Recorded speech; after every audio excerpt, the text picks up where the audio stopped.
At kung marami ang mga dumarayo sa mga lalawigan ngayong Semana Santa, marami rin naman ang pinipiling magbakasyon. Dito sa Metro Manila, ang tawag daw dyan, staycation, hindi vacation. Nakatutok si Bernadette Reyes.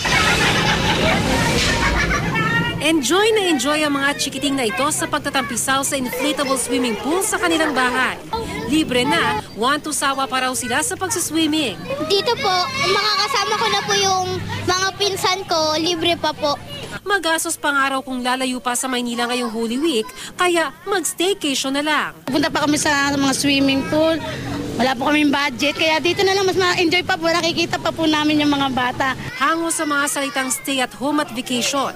Ang staycation ay bakasyon sa bahay o malapit sa bahay sa halip na dumayo sa malayong lugar. Ang magkakapit bahay na ito, dito na lang daw sa public swimming pool sa dapitan magsa-staycation. Walking distance lang mula sa bahay, libre pa. Lahat ng taong taga Manila, umuwi ng probinsya. So, dito kami, mas relax kami dito. Paano pag nagutom kayo dito? Uwi na lang po sa bahay. Kasi sa bahay, May luto po si nanay. Hindi po pinalulusong ang mga maliligo nang walang nakapaligid na lifeguard.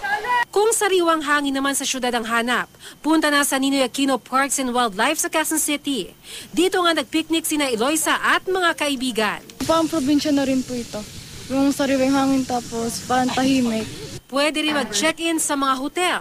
Tulad ng isang ito sa Makati na parang bahay ang itsura. Pwede rin magluto. Kung gusto mo naman pagsabayin ang pagninilay-nilay habang nagbabakasyon, mag-check-in sa pinakamatandang hotel sa bansa at libre na ang bisita iglesia sakay ng karwahe. May stopover sa 7 simbahan, may kasama pang tour guide.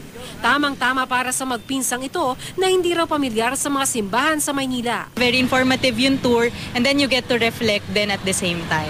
Instead of, using your cars, mas maganda yung mas Filipino yung approach niya, mas maganda. Bernadette Reyes, Nakatutok, 24 Oras.